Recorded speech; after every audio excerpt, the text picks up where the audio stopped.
जय हिंद दोस्त, मैं राजेश कुमार स्वागत करता हूं आपके अपने यूट्यूब चैनल रोजगार सारथी में। उम्मीद करूंगा आप सब अच्छे होंगे, जबरदस्त होंगे और अपनी तैयारी जमकर कर रहे होंगे। तो सभी लोग एक बार चैनल को लाइक कर देंगे, शेयर कर देंगे और सब्सक्राइब कर देंगे। और फिर हम लोग आज अपनी वीडियो के बारे में बात करेंगे। तो आज का टॉपिक जो होगा आपका सभी जानते हैं, जैसा कि आप थंबनेल पे देख ही चुके हैं कि हम लोग करेंगे दिल्ली पुलिस के अंदर पॉलिटी को। आज हम लोग पॉलिटी को कवर करेंगे और पॉलिटी में हम लोग जानेंगे अनुसूचियों के बारे में। टॉपिक जो है आपका कौन सा रहेगा आज? अनुसूचियां। टॉपिक को शुरू करने से पहले हम लोग कुछ बेसिक सी बातें जान लें। बेसिक सी बातें क्या होगी? सबसे पहला पॉइंट यही होगा कि आप लोग सबसे पहले कॉपी और पेन को साथ में लेके रखेंगे। कॉपी और पेन उठाओ भाई, हाँ तुमसे कह रहा, कॉपी पेन उठाओ और रखो साथ में। पहला पॉइंट। दूसरा पॉइंट, जो मैं आपको बताऊंगा वो सारी चीजें आपको लिखनी होंगी। अपने सेल्फ नोट्स आप खुद बनाएंगे, धीरे धीरे करके जैसे हो वैसे आप लिखोगे। सारी चीजों को लिखना है। जो इंपॉर्टेंट होगी वो मैं इंपॉर्टेंट बता दूंगा भैया, कौन कौन सी चीजें इसमें इंपॉर्टेंट होंगी और कौन सी इंपॉर्टेंट नहीं होगी। क्या इससे प्रश्न बनते हैं वो भी मैं आपको बताऊंगा कि भैया कौन कौन से इससे जो है प्रश्न बन सकते हैं और कौन कौन से जो है प्रश्न दिल्ली पुलिस के अंदर बने हैं पिछले कुछ एग्जामों में।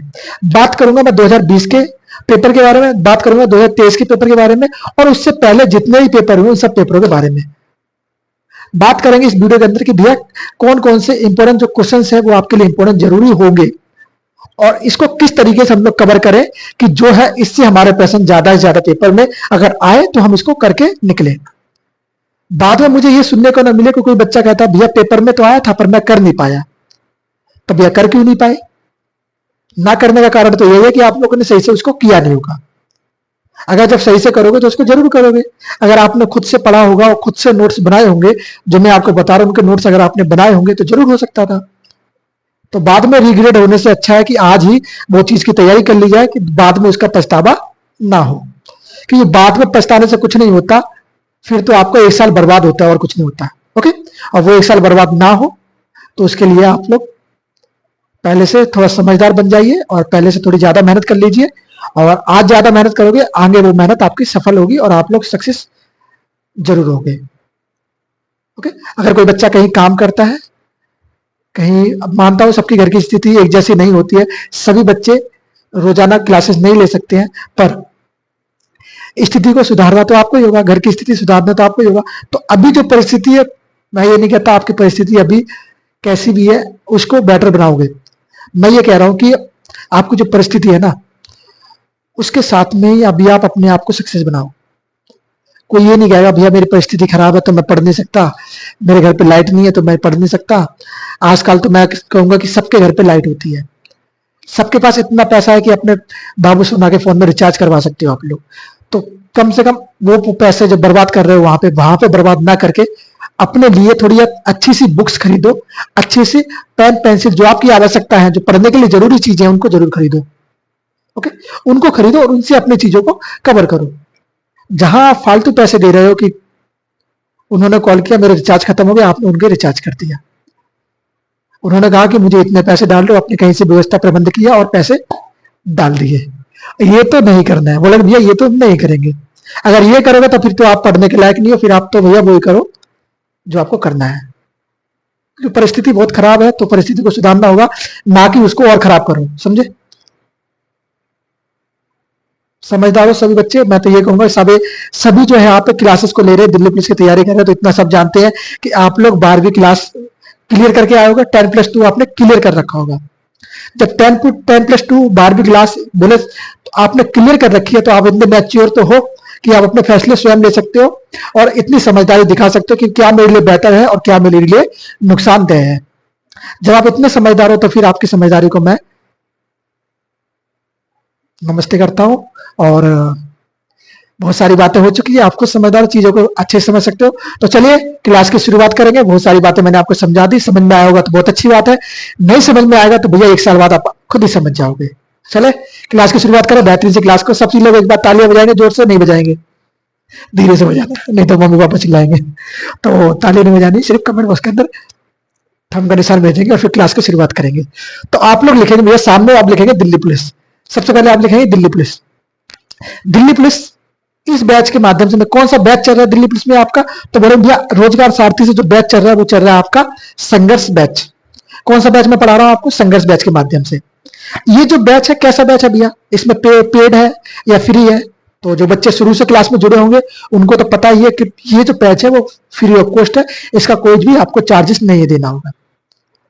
जहां आप 500, 600, 600, 700, 900, 1000, 2,000 में पेड क्लासेस खरीदते हो, जहां आप खरीद तो लेते हो पर फिर पढ़ते नहीं हो, तो वहां आप पैसे ना बर्बाद करके भाई साहब, जहां आपको फ्री में सारी चीजें प्रोवाइड हो रही हैं, तो वहां से क्यों नहीं कर रहे? फिर तो आप में गलती है। यही मैं कहना चाहूंगा, मैं सारी चीजें आपको ऐसे प्रोवाइड कर रहा हूं जो आपको पेपर के लिए, आपके पेपर के लिए जरूरी हो सकती है, तो आप करो इसको। और जो कंटेंट होगा वो आपको लाइव बोलेंगे, सॉरी, कंटेंट जो होगा आपका वो आपको ऐसा मिलेगा जो आप पेड क्लास के अंदर देखते हो, सारा कंटेंट आपको वैसा ही मिलने वाला है। तो इसके कोई दोहराई नहीं होगी भैया कंटेंट कैसा मिलेगा, कंटेंट के बारे में आप मत सोचो, आप सिर्फ पढ़ने के बारे में सोचो। कंटेंट मैं आपको दे रहा हूं, आपको उसकी चीज मत टेंशन लेना कि भैया जो हमारा सिलेबस है क्या कवर होगा। भैया सिलेबस भी कवर होगा, कंटेंट भी अच्छा मिलेगा और चीजें वो मिलेगी जो आपके पेपर में आने लायक होंगी। क्लियर बोलेंगे? यस भैया क्लियर। 100% मैं गारंटी किस चीज की नहीं लेता, क्यों? क्योंकि 100% तो कोई नहीं दे सकता। हाँ, मैं गारंटी 100% तब लूंगा जब आप रोजाना पढ़ोगे, लगातार पढ़ोगे और अपनी मेहनत करोगे, तो मैं ले सकता हूं कि हाँ 100% फिर आप में से ऐसे बच्चे होंगे जिनका सिलेक्शन जरूर होगा। बाकी फिर आप सब समझदार हो तो लिखना है भैया, आप यहां पे लिखेंगे दिल्ली पुलिस, दिल्ली पुलिस। आप कोई बच्चा कहे भैया इस क्लास को हम लोग किसी अन्य एग्जाम के लिए ले सकते हैं? हाँ जी भैया, जो एसएससी के हैं वो ले सकते हैं, जो एसएससी की तैयारी कर रहे हैं, SSGD, SSC MTS, SSC CGL, इन सब के लिए जिसमें आपका जीएस आता है वो ले सकते हैं, कोई दिक्कत नहीं है। बोले भैया संघर्ष बैच, पर ये स्पेशली किसके लिए? स्पेशली दिल्ली पुलिस के लिए। अब ऐसा तो है नहीं कि अगर मैं एसएससी की तैयारी ना करवा रहा हूँ, यहाँ पे अभी दिल्ली पुलिस की तैयारी करवा रहा हूँ और एसएससी में इससे संबंधित प्रश्न नहीं आएगा, आएगा। एसएससी ऐसा तो है नहीं कि अगर आप पढ़ने बैठे हो एसएससी में मुगल वंश को पढ़ा रहा हूँ, मुगल वंश में बात कर रहा हूँ एक हिस्ट्री की, अगर मैं मुगल वंश को पढ़ा रहा हूँ तो मुगल वंश में मैं बाबर के बारे में बता रहा हूँ तो हिस्ट्री बाबर के बारे में दिल्ली पुलिस में अलग पूछा जाता है और वहां पे अलग पूछा जाता है, ऐसा तो कुछ है नहीं ना, दोनों जगह सेम ही पूछा जाएगा। तो फर्क सिर्फ इतना होता है कि लेवल ऊपर नीचे हो जाता है। दिल्ली पुलिस में थोड़ा लेवल हाई होता है, एसएससी में लेवल थोड़ा कम हो जाता है, जीडी के अंदर सीजीएल में जाओगे थोड़ा लेवल और हाई हो जाता है। तो लेवल पे डिपेंड करता है, चीजें तो वही होती हैं, तो लेवल पे डिपेंड करता है मेरे भाई। ओके, तो लेवल पे डिपेंड करता है। पॉलिटी में भी ऐसा होता है, मैं आर्टिकल जो पढ़ाऊंगा आपको आर्टिकल वही रहेंगे ना, चेंज तो नहीं होंगे ना आर्टिकल। दिल्ली पुलिस में भी वही आर्टिकल आप पूछे जाएंगे, अगर सीजीएल पढ़ोगे तो वही आर्टिकल पूछे जाएंगे और एसएससी पढ़ोगे तो वही आर्टिकल पूछे जाएंगे। जहां मैं बात करूं आर्टिकल की, तो एसएससी के अंदर आर्टिकल कैसा पूछा जाएगा? आर्टिकल डायरेक्ट पूछ लिया जाएगा, और मैं बात करूं सीजीएल में, तो सीजीएल में आर्टिकल को थोड़ा और अच्छे से पूछ लिया जाएगा, दिल्ली पुलिस में थोड़ा और अच्छे से पूछ लिया जाएगा। डिफरेंस सिर्फ इतना ही है मेरे भाई। ओके, ज्यादा बड़ा डिफरेंस नहीं है। लिखेंगे यहाँ पे पॉलिटी, हिंदी वाले तो लिख सकते हैं राजनीति। ओके, बात करेंगे हम लोग टॉपिक के बारे में। तो टॉपिक आपका होगा, आज का जो टॉपिक होगा वो बेहतरीन सा टॉपिक होगा। टॉपिक का नाम आप थंबनेल पे देख ही चुके हैं, क्या होगा? अनुसूचियां, शेड्यूल्स। अब बात आती थी अनुसूचियां, पहले लिख दूं मैं फिर उसके बाद बताता हूं।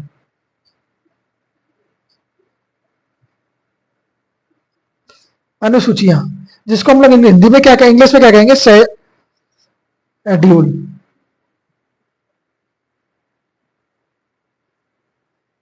शेड्यूल्स। ओके, तो आप कहेंगे अनुसूचियां या शेड्यूल्स। अब बात आती थी अनुसूचियां या शेड्यूल्स, तो ये आखिरकार है क्या? इनको संविधान के अंदर क्यों रखा गया है? क्या उनकी आवश्यकता थी भैया संविधान के अंदर रखने की? बताओ। तो आप बोलोगे भैया इनकी जो आवश्यकता है संविधान के अंदर उतनी बड़ी आवश्यकता है जितनी बड़ी आवश्यकता आर्टिकल्स की है। अब कैसे? तो भैया संविधान की जो अनुसूचियां है ना, अनुसूचियां मान लो कि एक बुक की तरह है। आप सब जानते हैं कि भैया बुक्स क्या होती है?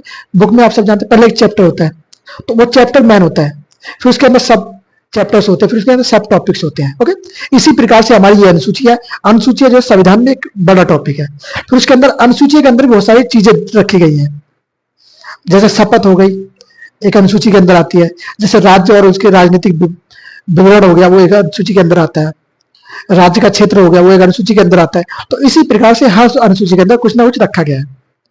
तो वो अनुसूची इसीलिए बनाएगी कि उनको एक चीज में छोटे में ज्यादा प्रोवाइड करवा सके।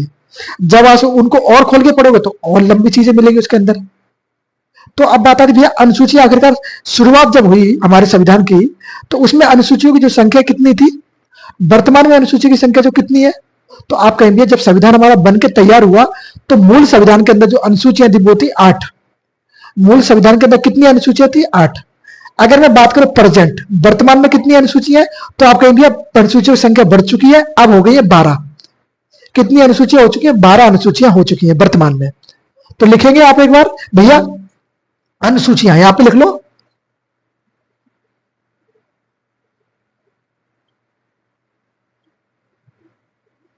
अनुसूचियां। अगर मैं आपसे बात करूं भैया अनुसूचियां, तो दो प्रकार की अनुसूचियां निकलेगी, दिखेंगी आपके सामने, मूल संविधान के अंदर और वर्तमान में। कैसी बात बोलेंगे भैया, मूल संविधान के अंदर वर्तमान में, मूल संविधान। अगर मैं बात करूं आपसे वर्तमान की और मूल संविधान की, तो आप कहेंगे वर्तमान में जो है इसकी संख्या 22 है, सॉरी 12 है, 22 बोल रहा हूं, 12 है। और मूल संविधान में कितनी थी, अगर वर्तमान में 12 है तो मूल संविधान में बोलेंगे 8। हाँ जी, जैसा मैंने अभी आपको बताया 8। तो ये जो संख्या है वो अनुसूचियों की है। तो आज हम लोग कौन कौन सी अनुसूचियां कवर करेंगे, आज हम लोग जितनी ज्यादा हो सकते उतनी ज्यादा इस वीडियो के अंदर कवर करेंगे। अगर कुछ अनुसूचियां बच जाएंगी तो उस नेक्स्ट वीडियो के अंदर हम लोग उसको कवर करेंगे। तो क्लियर बोलेंगे, यस भैया, नो डाउट। तो चले शुरुआत करें बेहतरीन सी क्लास की अनुसूचियों के बारे में। हाँ जी, तो सबसे पहली बात आती है पहली अनुसूची के बारे में। अनुसूची नंबर 1, फर्स्ट अनुसूची।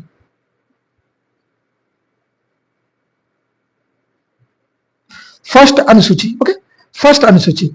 अब इस पहली अनुसूची में क्या कहा गया है, पहली अनुसूची में क्या कहा गया है, भारत संघ किसके बारे में वर्णन किया गया, भारत संघ के बारे में वर्णन किया गया है। ओके, बोलेंगे उसके क्षेत्रफल के बारे में वर्णन किया गया है। और क्या किया गया, बोलेंगे भारत संघ, उसके क्षेत्रफल और बोलो, और बाकी चीजों के बारे में वर्णन किया गया है। तो बोलेंगे भारत संघ के बारे में वर्णन किया गया है, और किसके बारे में बढ़ रहा है इसके अंदर, उसके क्षेत्रफल के बारे में बढ़ रहा है कि भारत का क्षेत्रफल क्या होगा।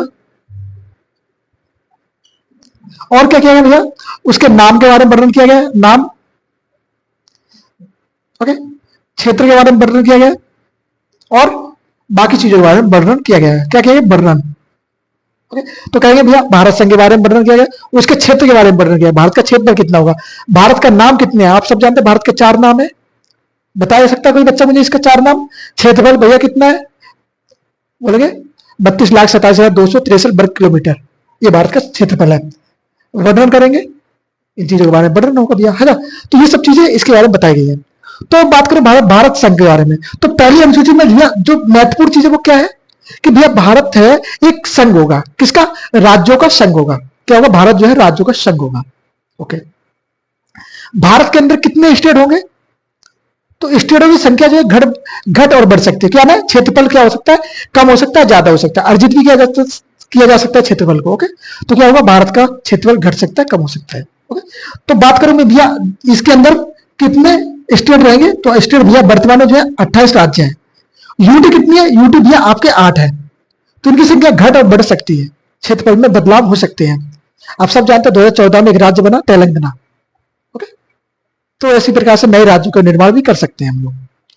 आप सब जानते हैं कि उत्तर प्रदेश से उत्तराखंड अलग हुआ, वो एक नए राज्यों का निर्माण हुआ। तो इसी प्रकार से क्या उसका क्षेत्रफल में बदलाव किया जा सकता है, नाम बदल सकते हैं, राज्यों के नाम बदलते हैं ना, तो आप सब जानते हैं। हाँ, तो ये बनने किस चीज में, ये अनुसूची बनने का आ गया इस चीजों के बारे में। ओके, अब मैं बात करूं अनुसूची 2, अनुसूची 2 शेड्यूल 2 अनुसूची। अच्छा जी, अच्छा जी, शेड्यूल 2 में क्या है, शेड्यूल 2 में बात करेंगे वेतन के बारे में। किसका वेतन, मेरा, आपका, सबका, बोले भैया नहीं, उनके वेतन के बारे में बात करें जो सरकारी जॉब में जो किसी पद पर है। बात करो किस किस का वेतन, तो सुनो, वेतन के बारे में बात करिए आपके दूसरी अनुसूची में। आपको याद रखना क्या कि भैया दूसरी अनुसूची में किसके बारे में बात करी, बोलेंगे वेतन के बारे में बात करी गई है। वेतन हो गई, पेंशन हो गई, सरकारी अधिकारियों की पेंशन हो गई। ओके, पेंशन, वेतन, पेंशन एवं भत्ते। ओके, तो ये किसके बारे में बात करेगी भैया, वेतन, पेंशन एवं भत्ते के बारे में। किसके लिए, बोले सरकारी लोगों के लिए, सरकारी व्यक्तियों के लिए। तो वो कौन कौन से आते हैं, इसमें कौन कौन व्यक्ति आ जाएंगे जो सरकारी लाइन के अंदर आते हैं? सुनो, राष्ट्रपति महोदय आएंगे इसके अंदर। वेतन, किसका वेतन के बारे में बात करी जाएगी? राष्ट्रपति का वेतन। आपसे पूछा जाएगा बिहार राष्ट्रपति का वेतन किस अनुसूची में बताया गया है, तो बोलेंगे अनुसूची नंबर 2। उसके बाद किसका वेतन दिया? उसके बाद लोकसभा और राज्यसभा के सभापति का वेतन, क्या बोलेंगे? अध्यक्ष का वेतन। ओके, लोकसभा एवं राज्यसभा, सॉरी राज्यसभा के अध्यक्ष,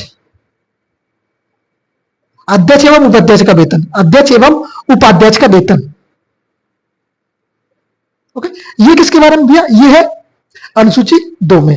और क्या भैया, और कुछ चीजें? हाँ जी, तो सुनो, पेंशन किसकी?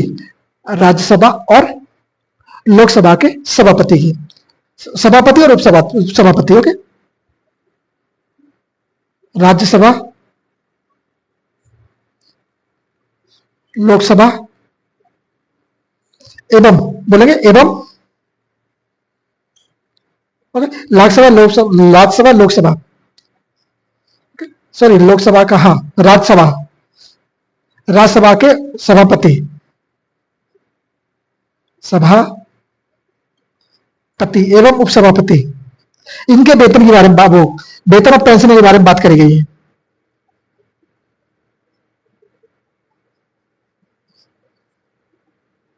सॉरी, उपसभापति।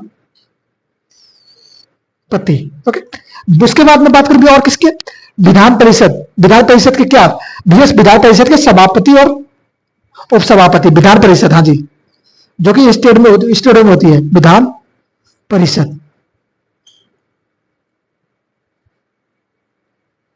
परिषद के सभापति एवं उपसभापति, ओके, तो इनके किसके बारे में बात करिए भैया? आप सुन लो, एक बार फिर बताता हूं। सेकंड अनुसूची में क्या क्या? वेतन के बारे में बात करिए, पेंशन के बारे में बात करिए, भत्ते के बारे में बात करिए। किसका वेतन, किसकी पेंशन, किसका भत्ता? बोलेंगे भैया राष्ट्रपति, लोकसभापति, राज्यसभापति और अध्यक्ष इनके। ओके, उसके बाद भैया राज्यसभा के सभापति, उपसभापति के और विधानसभा के सभापति और उपसभापति के भत्ते के बारे में बात करी गई है।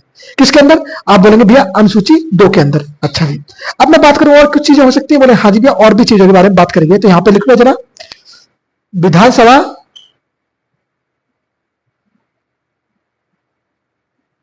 के अध्यक्ष, विधानसभा के अध्यक्ष एवं उपाध्यक्ष के बारे में इतना जान लो कि भैया ये सब चीजें जो है ना, ये जो सब चीजें हैं, इसके सब बातें कर रहे हैं, इनके जिन जिन का नाम आ रहा है उनके वेतनों के बारे में बात करिए, पेंशनों के बारे में बात करी जा रही है, भत्ते के बारे में बात करी जा रही है। यह सीधा सीधा पॉइंट है। एक चीज जान लो कि सेकंड अनुसूची में वेतनों के बारे में बात करी जाती है सरकारी अधिकारियों की। सरकारी अधिकारी भी कौन से? स्कूल का टीचर नहीं, वो तो स्टेट लेवल पे आ जाएंगे। ओके, यहाँ पे बात करी जा रही बड़े अधिकारी, जैसे मान लो राष्ट्रपति महोदय हो गए, लोकसभापति हो गए, राज्यसभापति हो गया, अध्यक्ष हो गए, कैग हो गया, कैग। ओके, तो कैग के बारे में बात करी जाती है, CAG कैग। ओके, तो इसको हिंदी में क्या कहते हैं आप लोग कहेंगे? नियंत्रक एवं महालेखा परिषद, नियंत्रक एवं महालेखा परिषद के अध्यक्ष, महालेखा परिषद, परीक्षक। ओके, परिषद या बोलो परीक्षक, इनके वेतनों के बारे में बात करी जाती है, जिसको हम लोग कैग कहते हैं, इंग्लिश में कैग कहते हैं उसको। Okay, attorney general, attorney general. तो इनके वेतन के बारे में बात करी जाती है भैया 2 के अंदर। जब हम लोग थोड़े आगे बढ़े तो हमने जाना भैया तीसरा, थर्ड अनुसूची, अनुसूची, तीसरी अनुसूची। क्या भाई साहब? तीसरी अनुसूची, तीसरी अनुसूची बड़ी इंपॉर्टेंट है आपके लिए, इसको थोड़ा इंपॉर्टेंट लगा लेना। तीसरी अनुसूची में जो है शपथ के बारे में बात करी गई है। किसके बारे में बोलेंगे? शपथ के बारे में। शपथ दिलाना, राष्ट्रपति को शपथ दिलाना, प्रधानमंत्री को शपथ दिलाना, राज्यपाल को शपथ दिलाना। राज्यपाल किसको शपथ दिलाएगा? वो भी बात करी गई है भैया। लोकसभा अध्यक्ष किसको शपथ दिलाएगा? उसको कौन शपथ दिलाएगा? तो वो सारी बातें किसके बारे में आएगी? शपथ, इसके बारे में। आप बोलेंगे अनुसूची 3 में जो है शपथ के बारे में बात करी गई है। अनुसूची 3 में किसके बारे में बात करी गई? शपथ के बारे में। ओके, तो शपथ कैसे? सुनो, केंद्रीय मंत्रियों की शपथ, केंद्रीय मंत्री, सुनो, केंद्रीय मंत्रियों की शपथ इसके बारे में है। राज्य के मंत्री, जैसे मैंने आपको बताया, राज्य के मंत्री की शपथ, ये किसके अंदर है? अनुसूची 3 के अंदर। केंद्रीय मंत्री, राज्य के मंत्री और बोलेंगे सांसद, सांसद, एमएलए जिसको हम कहते हैं एमपी, ये हो गया ना सांसद, MP, MP, MLA, MLC, CAG. Okay, तो बोलेंगे एमएलए, एमएलसी और बोलेंगे भैया कैग। तो इन सब की शपथ के बारे में बात करी गई है। देखो, केंद्रीय मंत्री, राज्य मंत्री, सांसद, एमएलए, एमएलसी, कैग, कैपने कैग, इन सब की शपथ के बारे में बात करेगी तीसरी अनुसूची के अंदर। याद रखना, तीसरी अनुसूची में क्या बात करेगी? शपथ की बात करेगी। किसकी शपथ? तो यहां पे भैया यहां पे लिख लो शपथ, तो लिख लो शपथ। इन सबकी शपथ की बात करी गई इसमें। क्लियर? बोलेंगे यस भैया क्लियर। यहां तक इन सबकी शपथ की बात करी गई है। ओके, नोट करने वाली कुछ चीज होगी, इसको नोट कर लेना जरा, मैं बता रहा हूं। बोलेंगे भैया कैग एवं एससी। कैग मतलब सुप्रीम कोर्ट और हाई कोर्ट, कैग और सुप्रीम कोर्ट एवं हाई कोर्ट लिखो। CAG, HC and HC, supreme court, high court के किसकी? जजों की शपथ।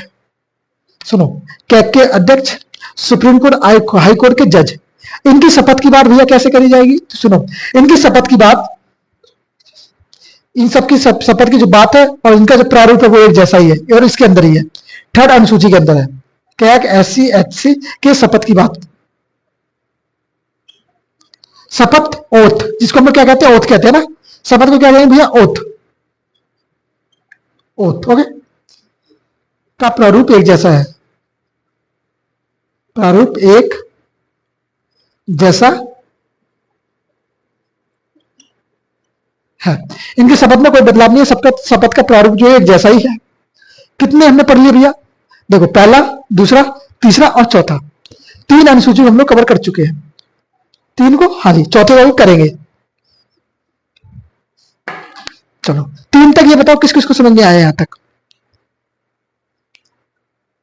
बोलो, किस किस को समझ में आया? बोलो भैया हम सबको समझ में आया। नहीं आया तो भैया समझो। ओके, चलो मैं मिटाऊं इसको, फिर इसके बाद आगे की बातें करते हैं। इसमें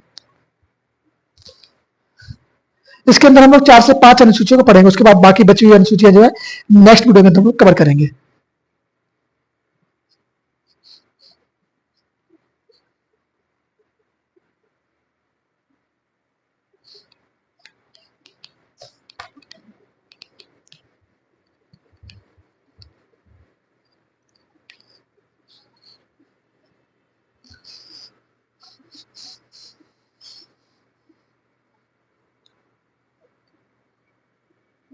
आ जाओ भाई, बात करेंगे हम लोग 4th अनुसूची। जो 4th अनुसूची है वो बड़ी इंपॉर्टेंट है भाई, इसको थोड़ा अच्छे से देखना और इसमें बहुत सारी चीजें आज आपको देखने को मिलेंगी। 4th अनुसूची,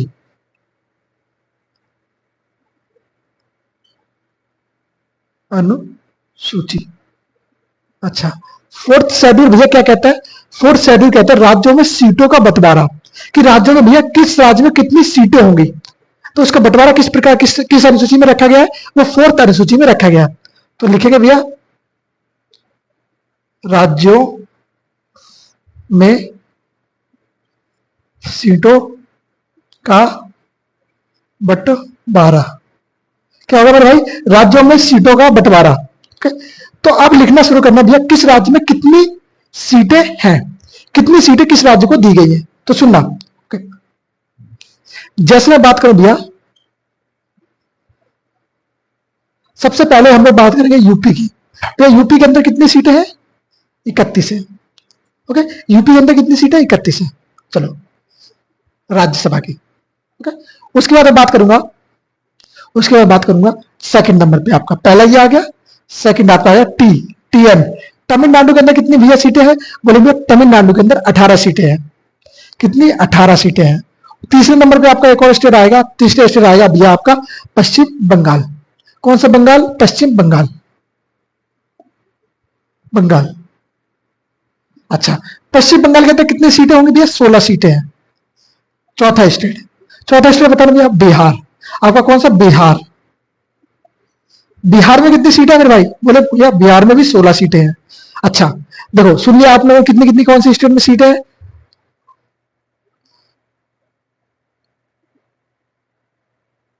सीटों का बंटवारा राज्यसभा के अंदर, ओके, राज्यों में। तो बिहार का जान लिया हम लोगों ने, और किसका जानेंगे भैया? बिहार का हो गया आपका।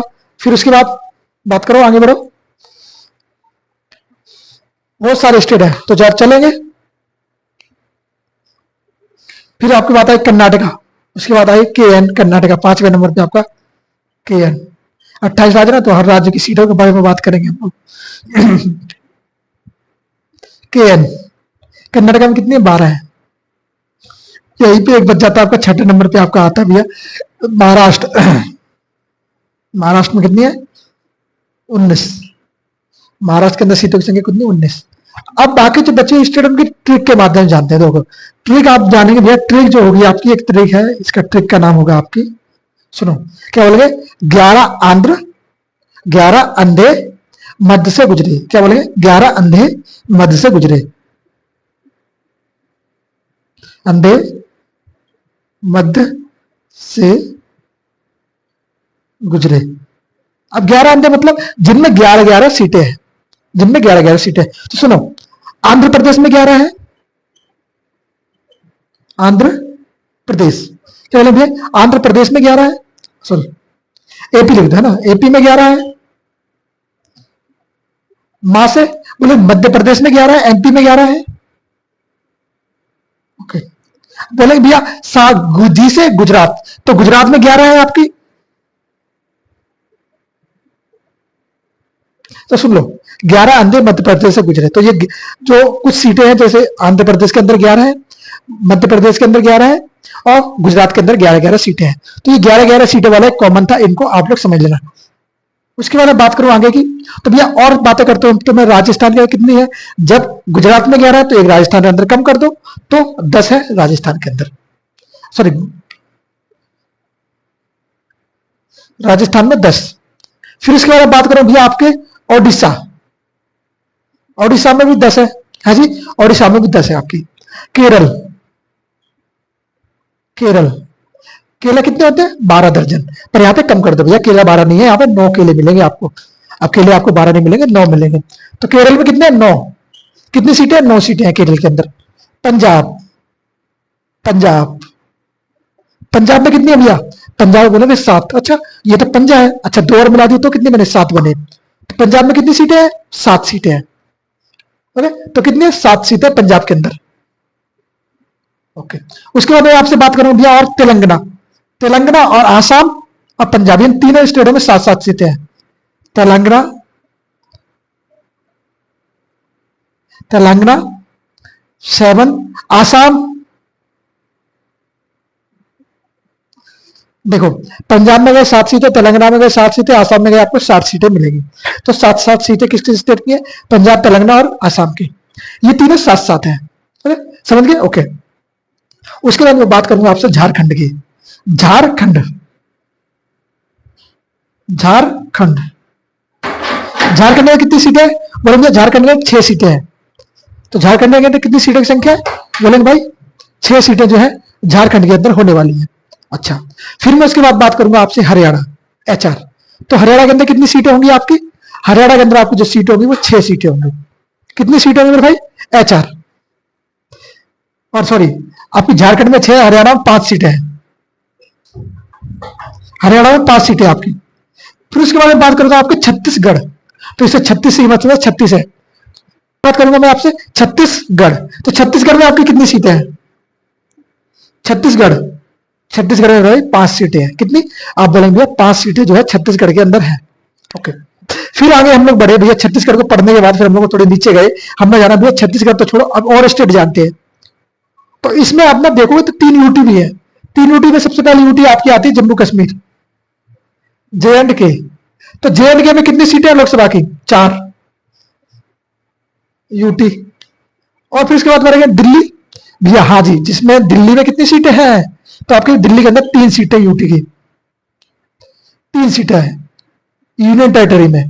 उसके बाद मैं आपसे बात करूं भैया यूके। अब यूके से यूनाइटेड किंगडम मत समझ लेना मेरे भाई, अपना यूके से अपना उत्तराखंड, ओके, अपना उत्तराखंड। तो उत्तराखंड के अंदर कितनी सीटें हैं भाई, बोलेंगे भाई, बोलेंगे भैया उत्तराखंड के अंदर आप 3 सीटें लगा दो। उत्तराखंड से जब से ये सीटें होंगी तो हिमाचल से भी 3 सीटें होंगी, उत्तराखंड से जब 3 सीटें होंगी तो हिमाचल प्रदेश से भी 3 सीटें ही होंगी। अब इसके बाद जो स्टेट आएंगे ना, सब में एक एक सीट है, तो अच्छे से याद रखना, सब में एक एक है, तो सुनते जाना। देखो मणिपुर में एक है, मणिपुर एक, आंध्र प्रदेश एक, आंध्र प्रदेश हो चुका ना आपका, आंध्र प्रदेश हो चुका 11। ये कौन सा होगा आपका, हो जाएगा अरुणाचल प्रदेश, इसमें एक है आपकी। ये 7 सिस्टर जो है ना, ये 7 सिस्टर वाला एरिया जिन सब में एक ही एक है, ओके। फिर उसके बाद आपका सिक्किम आएगा, सभी बहनों में एक एक सीट ले रखी है। गोवा आएगा आपका, छोटा सा स्टेट भारत का, गोवा ने एक ले रखी है। मिजोरम में एक ले रखी सीट, मिजोरम ने कहा जब सबने एक एक ले रखी तो मुझे भी एक सीट चाहिए, मिजोरम को मिल गई भाई का। फिर मेघालय साहब बाहर आए, मेघालय ने कहा कि मुझे भी एक सीट दो, तो मेघालय को भी हमने एक सीट दे दी। उसके बाद बात करेंगे नागालैंड। नागालैंड कहता भैया अगर मुझे सीट नहीं मिली तो मैं नाग बन के सबको डस लूंगा, तो मुझे भी एक सीट दो, तो हमने नागालैंड को भी एक सीट दे दी, भाई तू भी रख ले एक सीट। तो नागालैंड के पास एक सीट है। उसके बाद आपका आता है त्रिपुरा, त्रिपुरा, त्रिपुरा, त्रिपुरा ने कहा मुझे भी एक सीट दो, नहीं तो मैं नागों के देवता से बात करूंगा, तो फिर त्रिपुरा ने भी एक सीट ली, तो त्रिपुरा को एक सीट मिल गई। फिर बोलेंगे पुदुचेरी, पुदुचेरी, इसको भैया कितनी सीट मिली, इसको आपको बोलेंगे भैया, इसको आपको बोलेंगे एक सीट, और पुदुचेरी जो है आपका यूनियन टेरिटरी है। तो यहां पे हमने बात कर ली भैया 28 स्टेटों की और 3 केंद्र शासित प्रदेशों की, 28 स्टेट और 3 केंद्र शासित प्रदेश, इनकी जो सीटों की बात कर ली हमने। एक बार मैं फिर से आपको बताया था, रिपीट कर दूंगा सारी चीजों को, दोबारा से देख लेना एक बार। तो मैं रिपीट कर रहा हूं, जरा ध्यान से देखते जाना। देखो शुरुआत कर रहा हूं मैं दोबारा से बोलने की, सामने देखना है यहाँ पे। मैंने आपसे बात करी 4th अनुसूची के बारे में, तो 4th अनुसूची में राज्यों में सीटों का बंटवारा, कि भैया किस राज्य में कितनी सीटें हैं। जैसे मैंने बात करी आपसे यूपी में 31 है, तमिलनाडु में 18 है। उसके बाद मैं बात करी पंजाब की, तो पंजाब में 16 है, बिहार में 16 है, कर्नाटका में 12 है। फिर मैं उसके बाद आया आपसे महाराष्ट्र की बात करी मैंने, बोला महाराष्ट्र में कितनी सीटें हैं, आपने कहा भैया महाराष्ट्र में 12 सीटें हैं। फिर मैंने आपको एक ट्रिक बताई, मैंने बोला ट्रिक के माध्यम से कुछ स्टेट है जिनमें 11-11 सीटें, उनको समझ लेते हैं। तो मैंने क्या बोला, ट्रिक बोला 11 अंधे मध्य से गुजरे। 11 अंधे मध्य से गुजरे मतलब 11 भैया आंध्र प्रदेश में है, 11 महाराष्ट्र में है, और 11 गुजरात के अंदर है। तो ये 11-11 सीटें आपकी हो गई। उसके बाद मैंने आपसे बात करी भैया राजस्थान ने कहा भैया 11 उसको दी, तो हम तो कम से कम है कुछ तो सीटें दो, तो भैया हमने राजस्थान को 10 सीटें दे दी। जब राजस्थान को 10 सीटें दी तो उड़ीसा भी गुस्सा हो गया, उड़ीसा ने कहा भैया 10 हमें भी चाहिए, तो हमने 10 उड़ीसा को भी दे दी। उसके बाद भाई साहब बात आई केरला की। केरला ने कहा केरला तो 12 दर्जन होते हैं, हमें तो तुम 9 ही दे दो, हम 9 सीटों से खुश हो जाएंगे, तो भैया केरला को 9 सीटें मिल गई। उसके बाद बात आई पंजाब की। पंजाब ने कहा भैया हमें क्या दोगे, पंजाब ने कहा कि हमें क्या दोगे। फिर आसाम की बात आई और तेलंगाना की बात आई, ये तीनों सहमत हुए। इन तीनों ने कहा भैया कोई बात नहीं, हमें सहमत मतलब 7-7 सीटें दे दो। ये तीनों सहमत हो गए भैया हमें 7-7 सीटें दे दो। तो ये तीनों को कितनी सीटें मिल गई, पंजाब, तेलंगाना और आसाम, तीनों को मिल गई 7-7 सीटें। तो ये 7-7 थे, तो 7-7 सीटें मिल गई इनको। उसके बाद आइए झारखंड। झारखंड ने कहा भैया हम क्या करेंगे, हमका झंडा झुलाएंगे, हमें भी 2 सीटें। तो अब सीटें हमारे पास कम बची, तो हमने कहा भाई तू 6 रख ले, तू सीटें 6 रख ले। उसके बाद भाई साहब फिर बारी आई हरियाणा की। हरियाणा का कि हमें भी सीटें चाहिए, हम कैसे रह सकते हैं, हरियाणा के छोरे हर समय लड़ाई में आगे रहते हैं, हर समय कुश्तीबाजी करते हैं, हमें कैसे सीटें कम मिल जाएंगी। तो हमने कहा चल तू भी 5 रख ले, तो हरियाणा को कितनी 5 सीटें दे दी। उसके बाद बात आई भैया छत्तीसगढ़ की। नाम तो छत्तीसगढ़ है, सीटें कितनी है, सीटें तो 5 ही मिली। तो छत्तीसगढ़ को 36 सीटें ना मिलकर 5 सीटें मिली। ओके, तो छत्तीसगढ़ की सीटें कितनी, 5 है। फिर हम लोग चले गए जम्मू कश्मीर की ओर। जम्मू कश्मीर में लंबी लंबी वादियां होती है, युद्ध होते रहते हैं। तो जम्मू कश्मीर हमने भैया तू ज्यादा सीटें मत रख, 4 सीट रख। यहाँ पे जब आदमी निपट जाता तो क्या होता है, 4 पाई पे जाता, तो 4 सीटें रख। तो यूटी में ये एक तो यूटी है, और इसको सीटें कितनी दी हमने, 4 सीटें दी। दिल्ली, दिल्ली जो कि देश की राजधानी है, हमने कहा भैया देश की राजधानी में सीटें बहुत कम है, पर देना जरूरी है, तो हमने कहा चलो तुम 3 सीटें रख लो। तो देश की राजधानी हमने कितनी 3 सीटें दी थी। उसके बाद बात आई भैया उत्तराखंड की। अब मैंने जैसे आपको बताया यूके से यूनाइटेड किंगडम मत समझना, उत्तराखंड है आपका। तो उत्तराखंड में हमने कितनी सीटें दी, बोले भैया हम उत्तराखंड में 3 सीटें दे दी। फिर मैंने आपसे बात करी एचपी की, हिमाचल प्रदेश की। हिमा ने कहा आंचल से कि भैया यार सबको अच्छी अच्छी सीटें मेरी दीदी, हमें सीट ही नहीं मिली। तो हिमा ने कहा आंचल से, हिमाचल चल हम भी सीटें लेंगे। तो हिमाचल ने कहा भैया, हिमाचल प्रदेश ने कहा कि भैया हमें तो ये 3 सीटें, हमें 3 सीटें दो। दोनों बहनों में युद्ध हुआ तो हमने 3 सीटें उसको दे दी। फिर जितने स्टेट बचे उन सब में हमारे पास सीटें कम बची, तो हमने कहा भैया आप जितने बचे हो सबको एक एक सीट मिलेगी। तो सबसे पहले आगे आए मणिपुर, तो मणिपुर को हमने 1 सीट दी। उसके बाद आंध्र प्रदेश को 1 सीट दी। उसके बाद सिक्किम को हमने 1 सीट दी। गोवा बेचारा वैसा ही छोटा स्टेट है, हमने उसको भी 1 सीट दे दी। मिजोरम को हमने 1 सीट दी, मेघालय को हमने 1 सीट दी, नागालैंड को हमने 1 सीट दी, क्योंकि एक नाग सब पे भारी पड़ता है। फिर हम लोगों ने त्रिपुरा को 1 सीट दे दी और पौंडीचेरी को 1 सीट दे दी। टोटल जो हमने सीटों की संख्या डिवाइड करी वो हमने कितनी सीटें इतने स्टेट को दी भैया, हमने दी है 28 स्टेट, 3 यूनियन टेरिटरी को सीटें बांटी हैं। ये था सीटों का बंटवारा राज्यों के अंदर। ये थी आपकी अनुसूची 4th और सीटों का बंटवारा। तो देखिए भाई सीटों का बंटवारा हमने कैसे कैसे किया, कितनी कितनी सीटें किस किस स्टेट को हमने दी है। तो इसको थोड़ा मैं मानता हूं पहली बार में नहीं समझ में आ रहा होगा, पहली बार में नहीं एकदम दिमाग से सारी सीटें कवर हो पा रही होंगी, पर जितनी आपके दिमाग में आ रही कम से कम उतनी तो कवर करो। क्लियर बोलेंगे यस भैया, हम लोग क्लियर करेंगे। तो इनको थोड़ा अच्छे से देख लेना और सबकॉन्शियस माइंड में आपने फिट कर लेना होगा। सबकॉन्शियस माइंड मैं बात करता हूं, उसी माइंड के जोर पे आप काम करते हैं। तो इसको जरा लिख लेना और अच्छे से याद कर लेना। और फिर हम लोग बात करेंगे नेक्स्ट वीडियो के अंदर बाकी बची हुई अनुसूचियों की। बाकी बची हुई अनुसूची कितनी हो जाएगी आपकी, 4 ये हो चुकी है, 8 अनुसूचियां जो बची हुई है वो हम नेक्स्ट वीडियो के अंदर कवर करेंगे। तो यहां तक अगर किसी को कोई दिक्कत है तो परेशानी है तो मुझे बताए, कोई दिक्कत परेशानी है तो मुझे बताए, मैं उसका सॉल्यूशन दूंगा भाई। कमेंट बॉक्स के अंदर मुझे बताए कि भैया मुझे ये चीज समझ में नहीं आई है तो मैं समझाऊंगा। प्रश्न जो बनते हैं इससे, प्रश्न ये बनते हैं कि बताओ कि राष्ट्रपति की शपथ किस अनुसूची के अंदर आती है। बताएंगे जरा राष्ट्रपति की शपथ किस अनुसूची के अंदर आती है। आप बोलोगे राष्ट्रपति की जो शपथ है वो 3री अनुसूची के अंदर आती है। सच्ची मैं सही बोल रहा हूं, बोलेंगे नहीं। 3री अनुसूची में केंद्रीय मंत्री, राज्य मंत्री, सांसद, एमएलए, एमपी और एमएलसी और कैग की शपथ की बात करी गई है 3री अनुसूची में। तो राष्ट्रपति भैया, फिर राष्ट्रपति की बात हम लोगों ने भी करी थी, वो क्या थे, वो थी भैया राष्ट्रपति के वेतन की बात थी। ओके, तो राष्ट्रपति के वेतन की बात करी गई है 2nd अनुसूची के अंदर। ओके, आपसे पूछा जाए भैया बताओ कि राष्ट्रपति की वेतन की बात किस अनुसूची में करी गई है, तो आप कहेंगे राष्ट्रपति का जो वेतन है वो 2nd अनुसूची में आता है। भाई मैं आपसे बात करूं भैया लोकसभा के अध्यक्ष, राज्यसभा के अध्यक्ष, इनकी वेतन की बात भैया इसकी इनमें करी गई है, पेंशन की बात इसमें ही करी गई है, भत्ते की बात भैया इसमें ही करी गई है। तो बोलेंगे भैया 2nd अनुसूची में इन सब की बात करी गई है। तो यहां तक क्लियर है भाई साहब, बोलेंगे यस भैया यहां तक क्लियर, हम लोग सब जान चुके हैं। तो इसी प्रकार से बाकी देखते रहेंगे और फिर मिलेंगे नेक्स्ट वीडियो के अंदर सभी से। तब तक के लिए नमस्ते, जय हिंद, जय भारत।